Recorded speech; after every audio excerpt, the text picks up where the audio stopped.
No, I don't. ABBA music. Reid is 70. Today, Andrew, presumably. Yeah. He'll be waiting. But, Andrew, what do you make of the report in the I newspaper about the fact that the government has drawn up plans for an October fire? And I want to just point out, this will be... People appreciate you've got to do what you can to suppress infections, and nobody wants anyone getting sick. People are 18 months on, and I think they might think, hang on a moment. So, this is the front of the eye, as you've just seen. Senior government scientist has told the eye that the COVID lockdown could be introduced next month if cases threaten to overwhelm the NHS. The member of the Scientific Advisory Group for Emergencies warns that GPs are already making appointments for older people to have booster shots.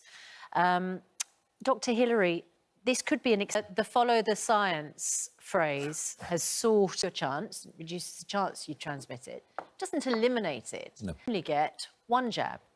And presumably, if children 12 to 15 were vaccinated, they would also. Public opinion, however, provides a clue as to why Boris Johnson can push ahead with it. In order to cut down on this, that's not working. No. Seen what's happened in Afghanistan.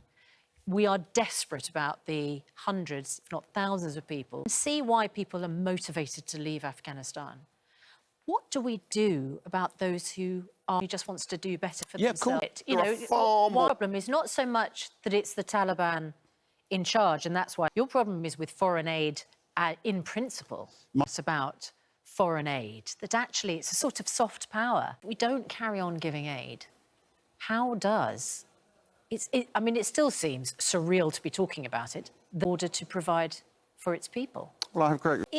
This would prop up the Taliban government, would have stopped the aid. I'd be extremely concerned about Taliban replacement. Absolutely. And I'll give you two examples. Bernie, stop all foreign aid to pay for social care, who need that care, not all of them elderly, of course. And will stop all aid to Afghanistan. It doesn't go to anyone but terrorists. Very hard to argue the case for giving them money. On the other hand, Wajatullah says, just worried about the fact that... Hello there, good morning. It has just gone past 6:30. Welcome to the programme. We have the world's biggest ABBA fan in the studio with us, of course, this morning. Oh, I'm not sure. We had Ian Dale on Friday yesterday talking about the rollout for 12 to 15-year-olds, and their recommendation is that it isn't done, but they understand that the government might overrule them, and they would accept that if that was the case. Yeah, because playing out the idea of an October firebreak in the news gives the government a heads-up as to whether people would accept it or not is a good idea. Sort of the last few days, or probably since last Friday, we've been hearing about the fact that the government are set to raise national insurance to try and cover the holes in social care and secure social care. We've been talking about just, you know, Andrew, you were very honest about how unfair it is. It's unfair. There is, we mentioned yesterday, there's a huge sort of opposition... £4 billion is going to be given to the NHS to tackle COVID and pandemic backlog. Hillary, £5 billion, you never... stop more migrants or pay the price, France warned. This is that Priti Patel, the Home... And our correspondent, Jonathan Swain...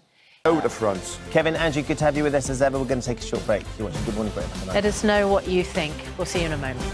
7 o'clock competition time now. A two-part prize worth up to £85,000 is on offer. Andy, Good Morning Britain is just after 7 o'clock.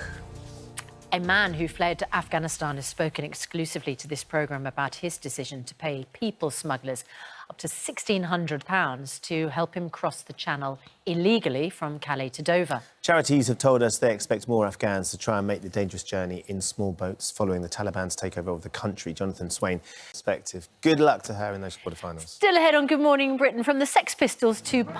Yeah, looking forward to catching up with Johnny Rotten a little bit later on. Right now we're going to get the news, the weather and travel. Where you up? See you in a bit. See you in a moment.